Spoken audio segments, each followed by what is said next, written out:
감사합니다. 주의 이름으로 축복합니다. 저는 구리에서 심오한 목회하는 윤숙희 목사입니다. 반갑습니다. 시간마다 하나님의 은혜가 넘쳐나는 것을 느낄 수가 있었습니다. 찬양을 통하여 더욱더 크신 은혜가 찬양을 통하여 제가 큰 은혜를 받았습니다. 물론 하나님의 시간 말씀 전하시는 강사님들 말씀을 통하여서 은혜를 받았고요. 우리 여러분들과 또 함께하는 이 시간에 또 각자 섬기는 나눔의 시간, 교제하는 시간들을 보면서 정말 하나님 앞에 감사했습니다. 특별히 우리 인천에서 온 세빛교회 우리 나순주 목사님 성도들을 섬기는 모습에 어제 우리 어떤 사모님과 목사님들이 칭찬하는 것을 들었습니다. 주님 너무 고맙고 감사합니다. 참여해 주신 세빛교회 성도님들 고맙고 감사합니다. 오늘 이제 정말 너무 시간마다 뜨겁게 강하게 말씀들을 전하시는 우리 강사 목사님들 통하여 이렇게 오그램이 되는 함께 이렇게 연결되는 말씀들이 참 많더라고요. 그래서 이게 성령이 하나 되는 시간이구나, 성령은 하나 일치되는 역사가 있구나라는 것을 느끼며 깨달았습니다. 오늘 본문 말씀은 갈라디아서 16장 14절로 18절 말씀입니다. 갈라디아서 6장 14절로 18절 말씀 함께 합독합니다. 그러나 내게는 우리 주 예수 그리스도의 십자가 외에 결코 자랑할 것이 없으니 그래서 말미암아 세상이 나를 대하여 십자가에 못 박히고 내가 또한 세상을 대하여 그가 아니라 내가 아무것도 아니오되 오직 새로 지으심을 받는 것이 중요하니라. 물론 이 기회를 행하는 자에게 하나님의 이스라엘에게 복음과 공의를 주시옵소서.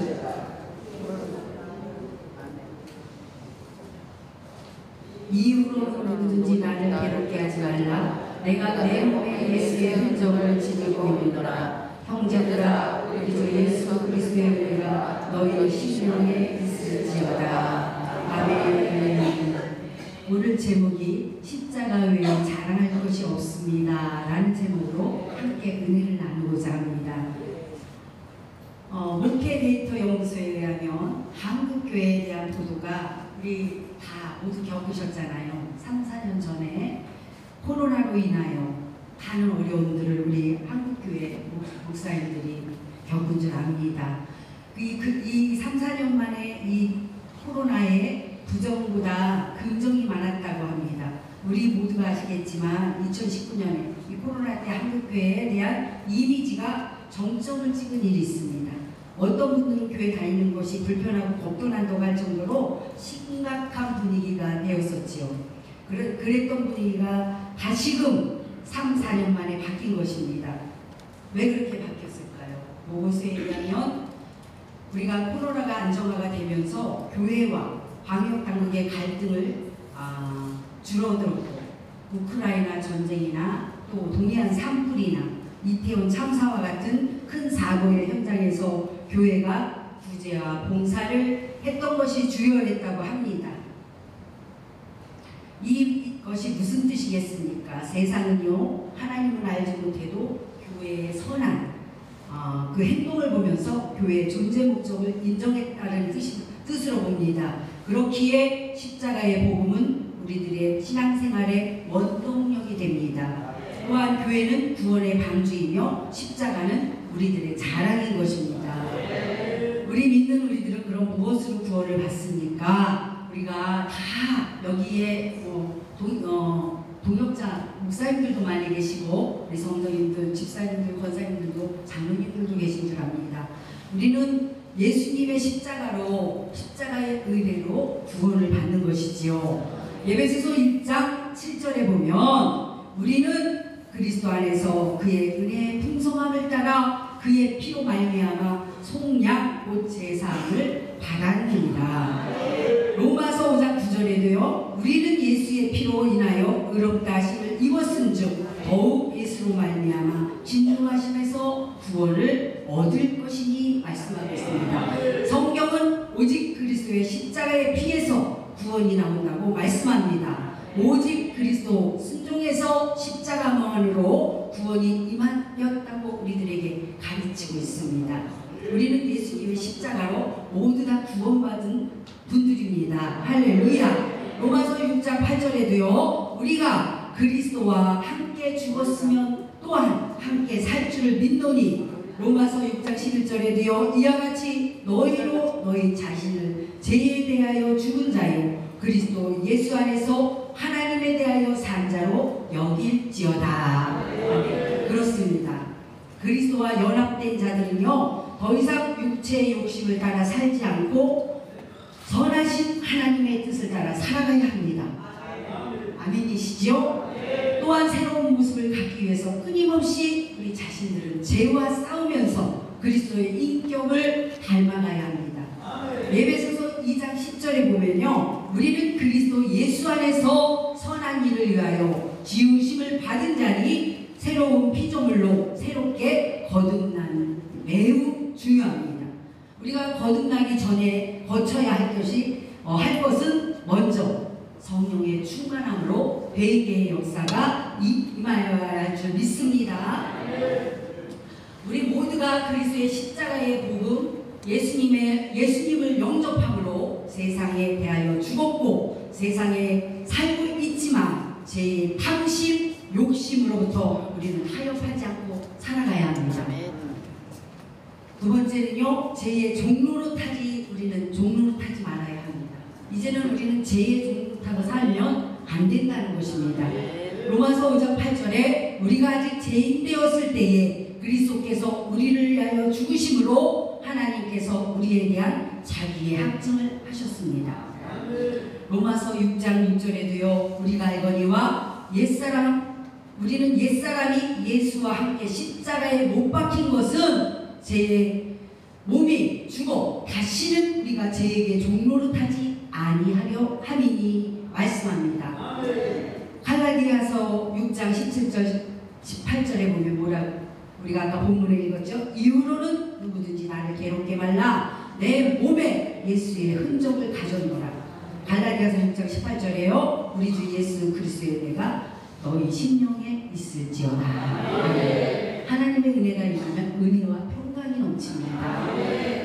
우리는 첫째 아담의 죄로 인해서 원죄라는 것을 가지고 태어납니다. 인간은 누구나 죄인입니다.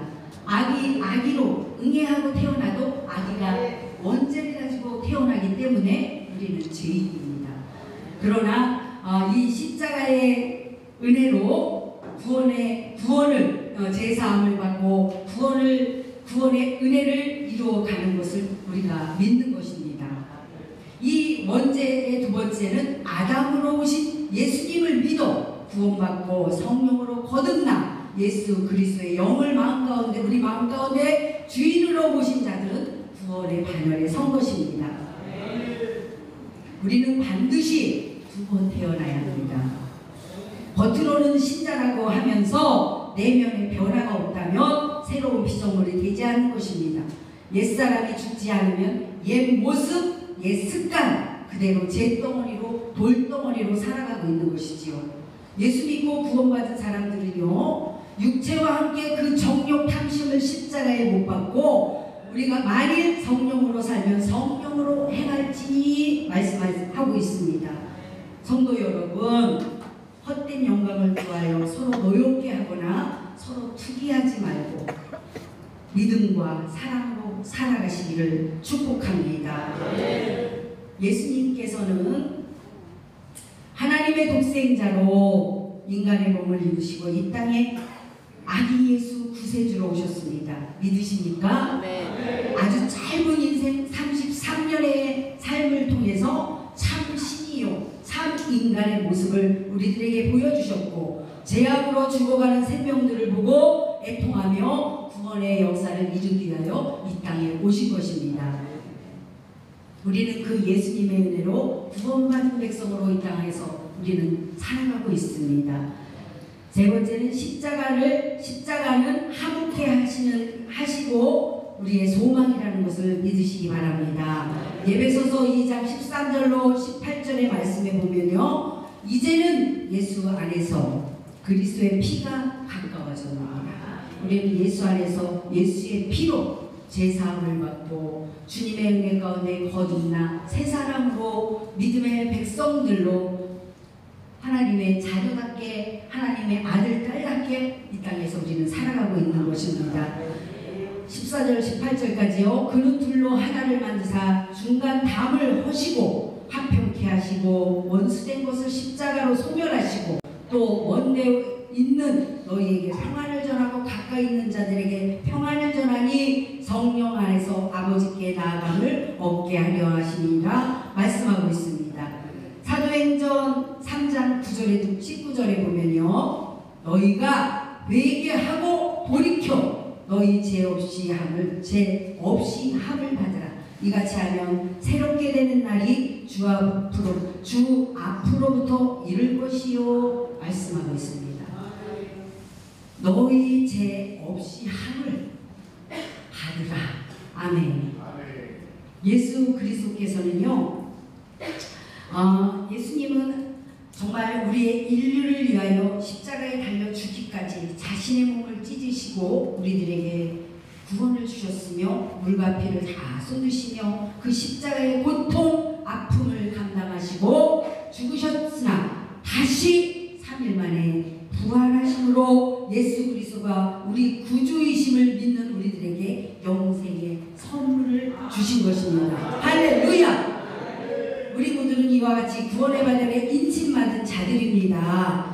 먼저 이 은혜를 받은 사도 바울이 고백입니다. 사도 바울은 내가 너희 중에 있을 때에 오직 십자가만을 증거하러 아테네로 갔을 때에 두려움도 있었지만 결코 십자가만이 나의 소망, 우리의 소망이라는 바울의 고백이 저와 우리 성도님 여러분들에게도 있어야 할 줄 믿습니다. 십자가만이 생명이고 소망인 것을 굳게 믿으시기 바랍니다. 고린도전서 12장 3절에 보면요, 성령으로 아니하고는 누구든지 예수를 주라 시인할 수 없느니라 말씀하셨어요. 사도행전 1장 8절에도 오직 성령이 임하시면 내 증인이 되리라 말씀하셨습니다. 여러분, 우리가 예수님의 십자가의 은혜를 바로 알고 믿고 구원받고 확신이 있으면 성령 충만함을 사모하셔야 합니다. 고린도전서 12장 3절에 말씀하지요. 성령 충만하지 않으면 주를 시인할 수 없다고 말씀하십니다. 사도행전 1장 8절에도 성령 충만받아야 주님의 증인된 삶을 살 수 있다고 말씀합니다. 성령을 받으려면 먼저 무엇이 일어나야 합니까? 회개가 있어야 합니다. 성령 받으면, 성령의 충만함을 받으면 먼저 내가 죄인인 것을 고백하게 됩니다. 성령을 받으려면 회개가 있어야 하고 깨끗한 그릇으로 준비되어야 깨끗한 그릇에 하나님의 은혜를 부어주시는 줄 믿습니다. 우리가 밥 먹은 그릇을 설거지를 하면 다시 사용하지 않잖아요. 마찬가지로 우리는 마음의 심령의 그릇을 깨끗하게 예수님의 보혈로 재씻음 받고 정말 하나님의 은혜를 담아서 성령 충만한 삶 가운데 깨끗한 마음의 심령의 그릇으로 우리가 믿음으로 살아내시기를 주의 이름으로 축복합니다. 성령을 받아야 우리 자신이 죄인임을 깨닫고 회개가 터지는데요. 크고 작은 죄까지도 눈물의 고백이 있습니다. 사람마다 다름은 있어요. 은혜 받는 모습들이 각기 우리가 그릇의 모양으로 그릇을 비유를, 저는 그릇의 비유를 참 많이 하고 이렇게 설교를 하는 그런 목회자입니다. 그릇이 모양이 다 달라요. 크기가 다 달라요. 그러나 하나님의 은혜를 받은 우리들은 각양의 그릇의 모양대로 크든 작든 하나님 앞에 깨끗한 그릇으로 쓰임받는 사용되는 저와 우리 여러분들이 되시기를 주의 이름으로 축원합니다. 저는 성령 불세례를 26살 때 받았습니다. 26살 때 받았을 때 성령의 충만함을 이렇게 성령의 충만함으로 불세례가 임하는데요. 회개가 터지는데요. 저희 회개가 터지는 게 저희 남편 우리 장로님을 통해서 회개가 터지기 시작했습니다. 왜냐하면요, 제가 교만했어요. 그래서 우리 남편 장로님을 결혼하는데 막 이렇게 쫓아다니는데 저는 만나주지도 않았고요. 도망다니기도 바빴어요. 그런데 이유는 뭔지 아세요? 사개오는 아니지만 사개오처럼 키가 작습니다. 그래서 키가 작다는 이유만으로 저는 결혼 생각도 전혀 안 했지만 그야말로 우리 언니의 중매 소개팅, 지금으로 말하면 소개팅이죠. 중매라는 것을 통해서 우리 언니, 우리 형부는 아주 키도 크고 멋졌어요. 이 비주얼이.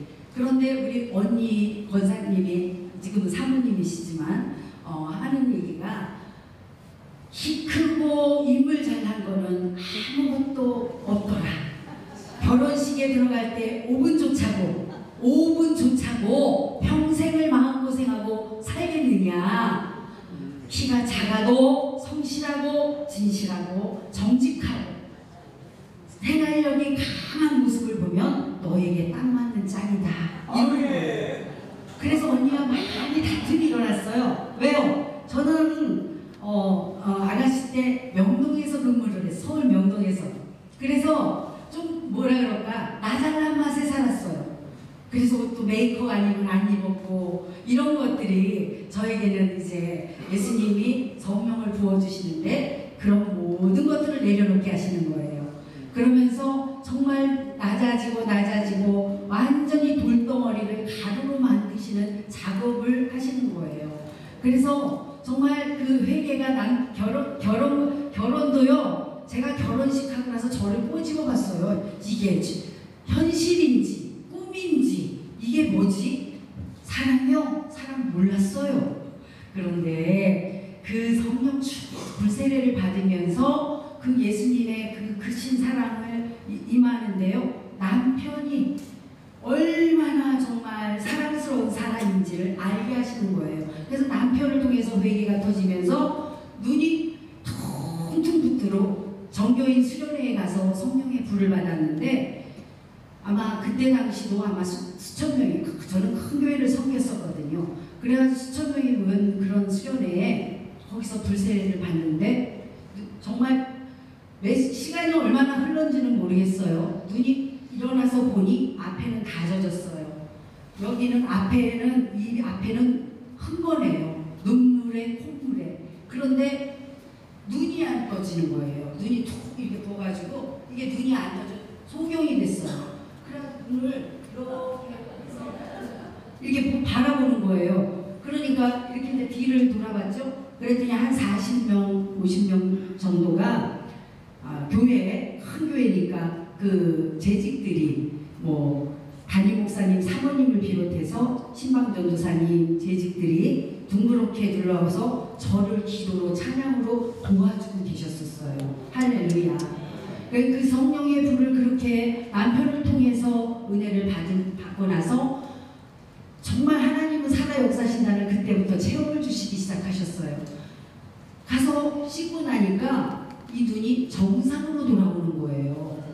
그러면서 정말 기도 속에서 훈련이 되어지는 가정을 은혜 속에 생활을 하게 됐습니다. 그러면 성령의 충만함 속에 성령의 불세례를 한번 받았어요. 성령의 충만함은 계속 이루어져야 합니다. 할렐루야. 성령의 충만함은요, 매 순간 매 초초마다 임해야 한다는 것입니다. 왜요? 사마귀가 순간순간 틈을 탑니다. 무엇으로요? 우리의 생각으로, 말로, 행동으로.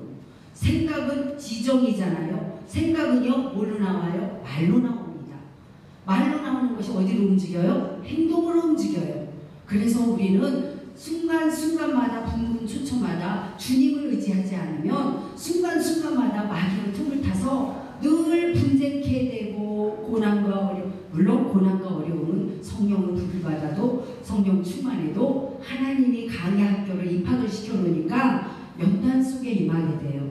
그런데 그 연단이, 그 고난이 나에게 유익이라는 것을 세월이 지나고 보니 하나님의 은혜라는 것을 느끼며 깨닫습니다. 할렐루야. 그 기간이 40년입니다. 제가 9살 때 교회를 처음 갔다 온 날 우리 아버지가 돌아가신 거예요. 교회를 저는 인천이 고향인데 인천의 그 시골 구월동의 시골 마을에 나무를 섬기는 동네였어요. 그래서 예수 믿는 가정이 33가구가 있었는데 예수 믿는 가정이 한 가정도 없었어요. 그런데 우리 한 친구가 부모님이 서울로 이사를 갔다가 다시 고향으로 돌아왔는데 예수님을 믿는 가정이에요. 그 친구가 교회를 나가자고 전도를 해서 9살 때 교회를 처음 나가본 거예요. 나갔다가 보니까 집안이 초상집이에요. 아빠가 돌아가셨어요. 그때 영의 아버지와 육의 아버지가 바뀌었어요. 그 육적인 아버지는 정말 돌아가셨지만 영적인 하나님의 아버지가 저의 아버지가 되어줘서 인생의 저의 정말 사랑의 끈으로 저를 이끌어 가시는 것을 지금에야 더 은혜로 깨닫습니다. 할렐루야. 그때 당시 예수가 안 믿는 동네에, 예수 안 믿는 가정에 우리 집은 밥 주는 집이었어요. 그 당시에 상위군 아저씨들 또 거지 아저씨들 그 당시에 많았거든요. 그런데 늘 대문 열어놓고 밥 주는 집이었어요. 그러니 지금 생각해보니 우리 할머니, 우리 부모님들이 얼마나 예수님은 복음이 안 들어와서 믿지는 않았지만 그렇게 섬김이 있었던 것을, 그래서 우리 이재민 목사님 노숙자 그 서울역 사역하시는 걸 저도 한 2번 가서 뵀는데요. 참 남다른 사역이라는 것을 저는 느끼며 깨달았습니다. 한번 박수 한번 드려주세요. 감사합니다. 저희 집이 그렇게 밥 주는 집, 섬기는 집이었어요. 그런데 우리 아빠가 돌아가셨어요. 그러고 나니까 부자 3대가 못 지킨다는 옛말 있잖아요. 가산이 저 14살 중학교 1학년 가산이 기울기 시작하는 거예요. 뭘로 가산이 기울이냐면 오빠가, 소유의 오빠가 저보다 16살 위에 오빠가 있어요. 그런데 그 뭐라 그러죠? 그 이렇게 하는 거? 하투, 도박을 통해서 가산이 기울어지는 거예요. 그래가지고 그 동네 마을에 사랑방이, 동네 사람들이 우리 집으로 사랑방으로 마시고 오면 저녁까지 먹고 가는 집이었거든요. 그리고 거지 아저씨, 그 상위군 그분들을 섬기는 집이었잖아요. 그런데 어느 순간에 몰락이 되면서, 가산이 몰락이 되면서 오히려 남의 집 사랑방으로 전전긍긍 다니는 그 대식구가, 그러더니 엄마 열리고 저 고1 때 돌아가셔요. 그러면서 또 할머니가 고3 때 돌아가세요. 그래가지고 완전히 어르신들이 이제 다 돌아가시는 거예요. 그러면서 그 가산이 기울어지는 가운데 그때부터 그야말로 중학교 1학년 때부터 연단의 시작이 되어진 거죠. 근데 그때 당시는 연단이 고난인지 모르고 살았어요. 근데 그 밥 주는 집에서 먹을 것이 없어서 동네 그래도 이웃에서 농사진 배추를 갖다 주면 김치를 담아서 김치 먹고 물 마시는, 배고픔을 채우기 위해서 김치 먹고 물 마시는 거, 저는 그 15살 때 경험을 해봤어요. 그래서 그 어려움이 뭔지를 압니다. 그렇게 이제 세월이 지나면서 24살에 결혼을, 그렇게 어찌 내가 사랑을 해서 결혼을 한 게 아니라 그 남편을, 우리 장로님을 만나 그렇게 결혼을 했는데, 회개가, 성령 불을 받았을 때 회개가 남편을 통해서 회개가 이루어졌다 그랬잖아요. 근데 그게 하나님의, 지금 생각하면 하나님의 축복이에요. 은혜였어요. 그런데 결혼 딱 또 2년 만에 아들 하나 이렇게 이제 낳았고 2년 만에 또 하던 사업이 쫄딱 망한 거예요. 일명 우리 세상 말로 쫄딱 망한 거예요. 그러니까 또 그때부터 이제 성령 받은 데가 연단 속으로 들여보내시는 거예요. 고난의 강약으로. 그래서 남의 집 단칸방으로 방 하나로 이제 다시금 생활이 시작되는데요. 뒤로 넘어져도 코가 깨진다는 말이 있어요. 연단 속에 강의 학교에 입학하니까요. 되어지는 일이 아무것도 없어요. 정말 이 사람이 하던 사업이 완전히 그야말로 부도가 나서 그렇게 아무것도 못하게 되는 상황에 자격증은 4-5개가 있더라고요. 생활력 있는 사람이라 준비를 해놨어요. 근데 직장을 들어가면 이 사람이 들어가면 월급이 안 나와요. 그래서 11군데를 직장을 옮겨갔어요. 그런데 가는 곳마다 그렇게 뒤로 넘어져도 코가 깨지는 일만 생기는 거예요. 결국은 2손 다 들고 집에서 놀게 됐어요. 그럴 때 그 당시에 남편은 예수 안 믿었습니다. 저만 이제 성령 받고 은혜 받고 열심으로 있을 때에 제가 남편이 수입이 없으니까 집에 돈이라는 건 10원도 없어요. 그러면요 옆집에서 1,000원, 2,000원 빌려요. 그리고 아침밥은 우리 시어머니 권사님, 지금은 권사님이 되셨지만 그분이 농사짓는 다 양념까지 올라와서 먹을 거는 걱정을 안 하게 해요. 그래서 따뜻한 밥을 아침에 지어줘서 바깥으로 내보내요. 나가서 나쁜 짓만 하지 말고, 돈이 없으니까 나쁜 짓을 할 것도 없겠죠. 나쁜 짓만 하지 말고 해 넘어가면 들어오시오. 이러면서 내보내요. 그리고 들어오면 대야에다가, 그 겨울이에요. 대야에다가 뜨뜻한 물 따끈하게 데워가지고 세종식을 해주는 거예요. 제가. 그래서 남편을 섬기는 거예요. 그러면서 제가 아는 지식만큼 아는 만큼 쫑알쫑알 발을 닦이면서 전도를 하는 거예요. 그래서 우리는 젊었다, 나쁜 생각 가질까봐 우리는 젊었으니 낙심하지 말자. 대신 예수님을 같이 믿자. 같이 교회 나가서 신앙생활 하자. 이러면서 한 30번을 그렇게 발 닦는 세족식을 해드렸어요. 그랬더니 마음이 동하면서 녹아져서 교회에 등록을 하게 돼서 예수님을 영접하고 이렇게 신앙생활을 열심히 했습니다. 그 생활이 이제 사실 지금은 장로님이 되셨지만 정말 그렇게 하나님의 은혜의 생활이 시작되어질 때에 이제 어떤 체험을 주시냐? 할례를 주시는 거예요. 할례 무엇인지 아시죠? 구약에는 어린아이들 태어나면 유대인의 표피를 잘라내는 그런 행사가 있잖아요. 근데 신약에 와서는 저희들의 잘못된 것들, 제성, 이런 것들을 잘라버리는 거예요. 그래서 저에게 할례가 임하는데 어느 날 언니 집을 아들이 둘이 됐어요. 데리고 그때 막 2살, 4살 이럴 때 한참 부담스러울 때 언니 집을 놀러 갔어요. 그랬더니 아이들이 이제 부잡스러우니까 머시마들이라 이것도 만지고 저것도 만지고 막 해요. 그러니까 저희 형부 목사님이 형부 목사님도 제가 전도해서 목사님이 되셨거든요. 그런데 그분이 그때 당시는 목사님은 아니셨지만 이 녀석들 때문에 남아나는 물건이 없어 이러시는 거예요. 그래서 그럼 저희 집은 더 남아나는 게 없겠나요? 제가 받아줬어요. 그냥 뭐 아기가 있어서가 아니라. 그런데 하나님은 그것까지도 저를 훈련시키는 장이 있었기 때문에 그걸 만져가시는 거예요. 그 다음날 집에서 잠을 자고 나는데 할례가 저를 엄습해요. 그래서 입으로 막 고백을 하고 다녀요. 할례. 밥을 해도 할례, 빨래를 해도 할례. 이러는데 밖에서 이제 어느 집사님을 만나서 내가 이렇게 할례가 자고 나니까 이러네. 이게 뭐죠? 제가 그때는 성경 지식이 없을 때라서 할례가 뭐죠? 구약의 어린아이들, 남자아이들 그거는 알았지만 신약에 이렇게 할례 이거를 깨닫지를 못했을 때예요. 그러니까 할례를 이게 연습을 하는데 큰 은혜 받으셨네요. 그래요. 그래서 그게 뭐예요? 성령, 하나님이 신약에 설명을 해주는 거예요. 신약에 성령께서 주시는 할례인데 내가 할례를 이렇게 한다고 하니까 그러면 입술에 할례를 주셨네요. 이래요. 그래서 맞다. 입술에 할례. 이게 깨달아지니까 싹 가시는 거예요. 순간 싹 가셔요.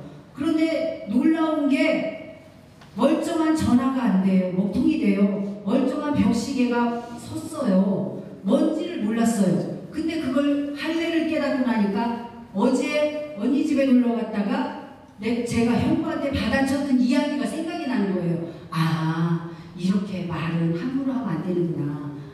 그래서 그때 입술에 할례라는 것을 확실하게 느끼고 깨달았습니다. 그때부터 저는 말에 정제가 돼서 절제가 되고 말에 함부로 하지 않는, 이게 이제 훈련의 시작이 또 되어지는 거예요. 그래서 이 말에 우리는 아까도 말씀드렸죠. 지정의를 가지고 말, 생각, 말, 행동, 이거를 하나님은 다 지켜보신다는 거예요. 할렐루야.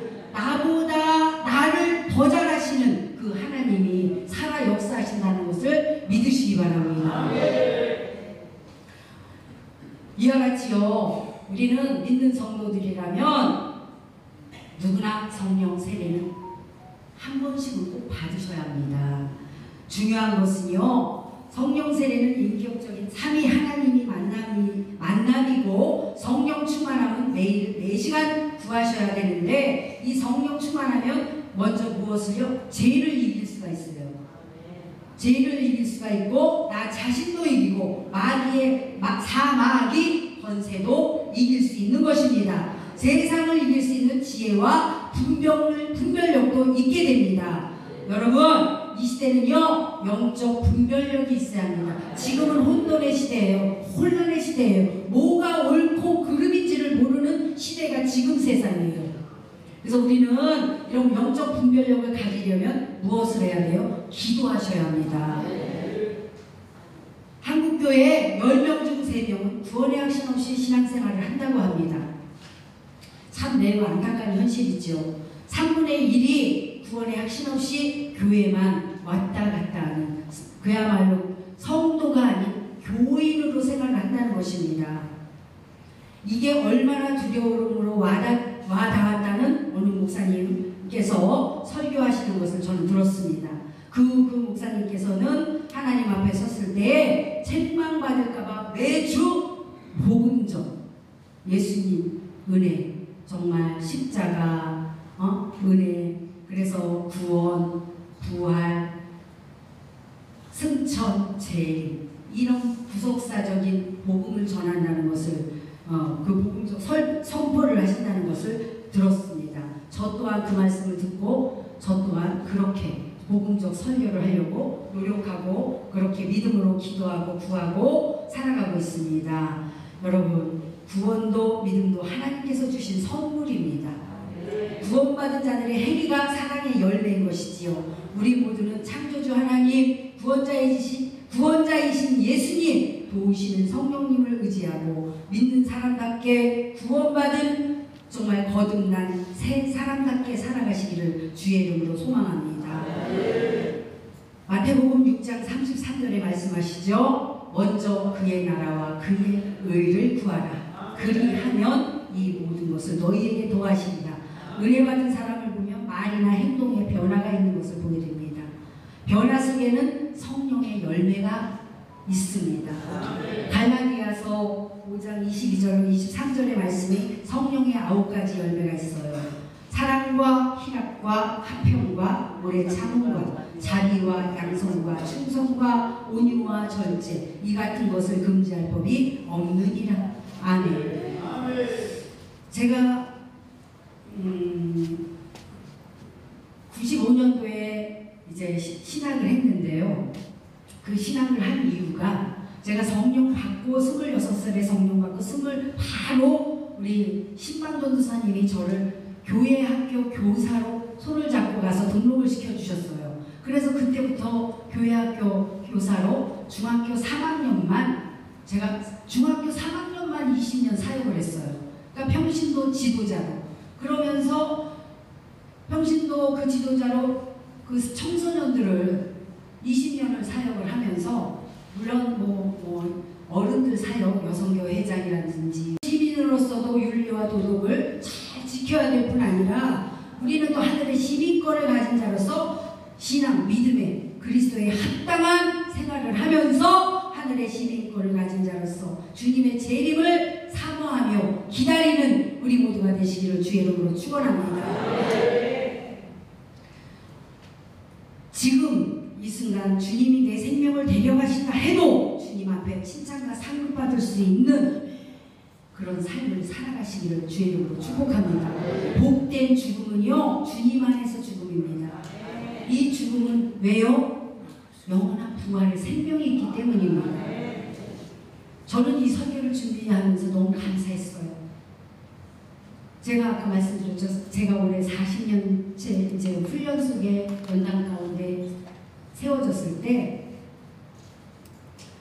믿음은요, 어제 우리가 예배를 드리는 게 잠깐 나눔 시간이 있었어요. 제가 그때 그 말씀에 그 나눔 시간을 통해서 받은 깨달음이 있었어요. 믿음은요, 지키는 것도 중요하지만 뭐예요? 우리가 그 하나님 뜻에 이루며 살아가는 것이 더 중요한 것입니다. 제가 40년이 되면서 그 깨달음 속에 훈련받고 깨달으면서 성장하고 성숙하고 하나님의 은혜 안에서 그 이루는 삶을 사니까 무엇이 이루어져요? 은혜와 평강이 이루어집니다. 기쁨과 감사가 넘칩니다. 세상에 뭐 가지고 배우고 바울이 그랬죠. 배설물로 여긴다는 그 배설물이 저도 그런 경험이 있습니다. 지난해에 저에게 지금 그때 당시 150억에 지금 아마 200억 갈 거예요. 우리 아들 목사가 평택에서 이 구리로 이제 부임을 받아오게 됐어요. 사택을 구하는데 재작년에 코로나 기간 동안에 집값은 천정부지로 올랐어요. 그래가지고 이게 전세를 구하러 다니는데 집도 없거니와 이게 돈에 맞춰서 집을 구하려니까 집이 없는 거예요. 그 구리에. 그래서 그 남양 별내 쪽으로 뭐 서울 마무리 쪽으로 신내동 쪽으로 한 바퀴를 다 돌았는데도요, 원체 그때 당시 집값이 천정부지에다가 막 그냥 오르니까 주인들이 내놓지를 않는지 매물이 없어요. 근데 어느 한 다리에 전원주택이에요. 산 밑에. 아주 집이 너무 좋아요. 리모델링을 또 싹 해놔가지고 60평인데 너무 좋은데 공실이에요. 그런데 그 건축주가 사람들이 한 10명, 20명이 집을 보러 왔는데 다 마음에 들어가고 갔는데 다 노를 했대요. 왜요? 아이 있는 집만 준다고 기다리고 있었다는 거예요. 근데 우리 아들 목사가 아이가 셋이에요. 그래서 그때 7살, 5살 돌잼이에요. 그러니까 그냥 오래는 거예요. 무조건 들어오라는 거예요. 그래가지고 정말 그 집을 예비된 집을 하나님이 예비해 놓으셨더라고요. 그 집을 들어가게 됐어요. 그런데 우리가 이제 이렇게 한 3개월 정도 지나고 생활하는 걸 보니까 이분이 너무 부럽다는 거예요. 이게 그분은 예수를 안 믿었어요. 20년 전에 천주교에 다녀가지고 그 신앙생활을 했다 그래요. 그런데 그때 당시에 그분 아들이 고등학교 2학년 때 밤에 학원을 갔다 오다가 살해를 당했대요. 그래가지고 죽었어요. 그 충격으로 남편도 돌아가셨대요. 그래가지고 이분이 여자분 혼자인데 혼자 사시는 거예요. 나이는 젊었어요. 50대 작년 재작년으로 봤을 때 58세인가 7세인가 됐어요. 근데 이분이 저희 사는 모습을 보면서 너무 부럽다는 거예요. 어쩜 이렇게 다복하고 행복하고 하면서 뭐 이렇게 고백을 하면서 그 아이들 고물고물한 아이들을 보면서 당신은 비전이 있대요. 꿈이 있대요. 자기 아들 생명값으로 교육 장학재단을 만들고 싶대요. 그런 꿈을 비전을 얘기하세요. 그래서 그러면 일단 교회에 등록하시고 예수를 믿읍시다. 다시 신앙을 회복하십시오. 예수님을 영접하십시오 해서 전도를 해서 구례교회에다가 등록을 시켜드렸어요. 그때 당시에는 제가 그쪽에 섬기지 않았기 때문에. 그런 가운데 이제 이분이 뭐라 그러냐면 우리 꼬맹이들 이름으로 이 땅과 집을, 그분이 재벌이 땅 부자예요. 여기에만 가지고 있는 게 아니라 어디에 뭐 배밭이고 어디에 뭐 땅이 있고 뭐 금곡에 땅이 있고 어디 뭐 사거리에 배밭이 있고 뭐 이게 막 그렇게 나열을 하는데 정말 부동산 부자예요. 그러면서 지금 사는 집과 땅이 꽤 커요. 한 350평? 400평 정도 될 것 집을 우리에게, 우리 아이들에게 양도를 해주겠다는 거예요. 얼마나 기뻤는지 몰라요. 왜요? 하나님이 이제 그렇게 훈련을 마치고 나니 이제는 보여지는 육적인 축복을 하나님 주시는구나. 그래서 감사함으로 기뻤어요. 그 순간은요. 근데 제가 이제 산밑이니까 산에 올라가서 이렇게 묵상 기도를 하는데 여기가 새 땅이 될 것이다 말씀하세요. 그 음성을 들었잖아요. 그래서 이분이 이제 또 땅을 준다고 하니 이게 이제 그때 당시 150이 넘어요. 너무 기뻤어요. 우리 식구들 다 좋아했어요. 사등도 목사님이세요.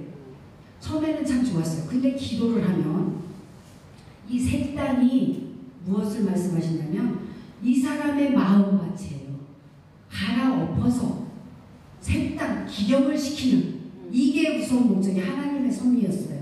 그것을 깨닫게 하고 다시 깨닫게 해주시는 거예요. 그래서 이제 깨닫게 해주시는 그 은혜를 이제 더더욱 이제 구체적으로 영적 깊은 그 기도를 또 시작했어요. 하나님, 이것이 저의 욕심입니까? 아니면 정말 저분이 진정한 모습으로 저희들에게 주시는 하나님의 선물입니까? 할 때 마음이 기쁘지가 않았어요.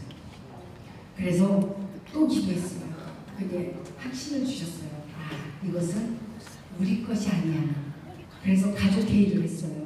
남편들 저는 두 아들이 있는데 두 아들이, 하나는 큰아들은 목사고 하나는 음악 전공자예요. 그래서 이 기독교에 관한 음악 찬양, 어린이 찬양, 총신이나 감신이나 등등을 통해서 이렇게 그 음악을 만들어내는 그런 사역을 하는 게 둘째 아들입니다. 믿음들이 있는 아들이에요. 그래서 가족 회의를 했어요. 그래서 이제 물었어요. 내가 기도할 때, 엄마가 기도할 때 이런 응답을 주시는데 엄마는 이 집, 이 땅 아니다라고 생각한다. 장로님 어떠세요? 큰아들 목사 어떠니? 작은아들 어떠니? 자부들한테 어떠니? 제가 받은 은혜가 하나님의 응답인 것 같습니다. 딱 내려놓겠습니다. 해가지고 저희 이 집, 이 땅 못 받습니다 하고 딱 내려놨어요. 그랬더니 이분이 깜짝 놀라는 거예요. 세상에 이런 사람들도 있냐고. 그래서 우리가 사장님이라고 불러요. 사장님이 말씀하셨잖아요. 장학재단을 설립을 하게 되면 그때 우리는 그 가치관, 올바른 가치관에 의해서 우리는 함께 동역을 할 것입니다. 그렇지 않고서는 우리는 이 집과 이 땅을 못 받습니다. 딱 거절을 했어요. 그랬더니 이분이 정말 깜짝 놀라면서 세상에 이런 사람들도 있구나라고 하는 거예요. 그게요, 하나님이 인정해 주시는 거였어요. 할렐루야. 그래서 거기서 물질, 세상에 150억, 200억 배설물로 여길 수 있는 그 믿음을 하나님 앞에 합격했습니다. 할렐루야. 그래서 우리의 가치관이요, 얼마나 중요하다는 것을 세상을 두고 깨닫습니다. 이 정체성과 가치관이 말씀 안에서 바르게 세워지면 우리는 자녀들 또한 그 정체성과 가치관이 복음 안에서 세워지면 우리는 염려할 것이 없습니다. 할렐루야. 우리 정말 자녀들 다 있으시죠? 자녀들을 위해서 눈물 뿌려 기도하시기 바랍니다. 기도밖에 없습니다. 하나님이 지켜주시고 하나님이 이끌어주시고 돕는 은혜와 만남의 축복을 주셔야 이 험한 세상에서 하나님의 돌보심 속에 평안하게 살아갈 수가 있는 것을 믿으시기 바랍니다. 시편 요즘에요 첫날 그 은혜라는 찬양이 저는 오그림이 됐어요. 왜요? 제가 코로나 기간 중에 이 은혜라는 찬양에 너무 은혜가 돼서 아마 1년 365일을 늘 틀어놓고 늘 부르고 살았던 것 같아요. 이 은혜가 정말 찬양의 가사의 은혜를 받아서 다시 한번 제가 그냥 읽어드릴게요. 내가 누려왔던 모든 것들이, 내가 지나왔던 모든 시간이, 내가 걸어왔던 모든 순간이 당연한 게 아니라 은혜였소. 아멘. 라는 고백을 저는 하고 삽니다. 갈라디아서 6장 14절에 뭐라 그래요? 그러나 내게는 우리 주 예수 그리스도의 십자가 외에 결코 자랑할 것이 없으니 그리스도로 말미암아 세상이 나를 대하여 십자가에 못 박히고 내가 또한 세상에 대하여 그러하리라. 아멘. 시편 119편 71절에 뭐라고 말씀하세요? 지난날의 고난이 내게 유익이라. 이로 인하여 주의 율례와 법도를 배웠나이다. 지난날의 고난이 제가 얼마나 유익하다는 것을, 고난이 아니라는 것을, 저를 만드시는 돌덩어리를 가루로 만드셔서 주인의 모양대로 빚으셔서 그 뜨거운 불 속에 들어가 온전히 만들어서 나와 그릇으로 사용되는 크고 작든 간에 하나님 앞에 쓰임받는 자로 세워졌다는 것이 큰 은혜라는 것입니다. 할렐루야. 이런 고백이 저와 우리 여러분들에게도 있어야 할 줄 믿습니다. 갈라디아서 2장 20절 말씀합니다. 내가 그리스도와 십자가에 못 박혔나니 그런즉 이제는 내가 산 것이 아니요 오직 내 안에 그리스도께서 사신 것이라. 이제 내가 육체 가운데 사는 것은 나를 사랑하사 나를 위하여 자기 몸을 버리신 하나님의 믿음 안에서 사는 것이라. 아멘. 은혜와 평강 가운데 영성 깊은 신앙생활을 하시길 바랍니다. 그래서 우리들이 정말 눈물의 기도, 이것이 성령의 열매로 나타나는 것이 누구를 통해서요? 자녀들을 통해서 나타납니다. 가정이 반석으로, 말씀의 반석으로 세워지면 뭐가 이루어져요? 천국이 가정에서 이루어져요. 마음의 천국이 이루어져요. 심령의 천국이 이루어집니다. 우리들은 이 땅에서요, 누구나, 저도 마찬가지고 우리 모두는 선교사들입니다. 우리는 그 선교사들을 어디서부터 시작해요? 가정에서부터 시작해야 합니다. 천국은 죽어서만 가는 것이 아니에요. 이 땅에서 우리가 하늘의 시민권과 주민등록 가지고 사는 대한민국 국민들이잖아요. 이 땅에서 마음의 심령의 천국을 이루고 가정의 천국을 이루고 정말 말씀 안에서, 복음 안에서 즐겁고 행복하게, 기쁘게, 감사하게 누리며 살아가는 겁니다. 지키며 살아가는 것도 중요하지만 이루며 살아가는 것이 더 중요하다는 말씀을 드립니다. 우리 모두는 정말 여러 가지 문제가 있는 줄 압니다. 우리는 기도하십시오. 그리고 하나님께 맡기며 간절한 기도가 살 길이라는 것을 믿으시기 바랍니다. 그래서 기도는요, 기대하고 고대하고 인내하며 기다리는 겁니다. 그냥 하루아침에 이루어지는 거 없습니다. 인내가 필요합니다. 저 인내로 40년 기다렸습니다. 그런 은혜 속에 믿음으로 우리는 각자의 자리에서 영원하는, 그래서 우리 각자의 가정에서, 직장에서, 학교에서, 우리가 있는 자리에서 복음 전하는 영원하는 우리 모두가 되시기를 주의 이름으로 축원을 드립니다.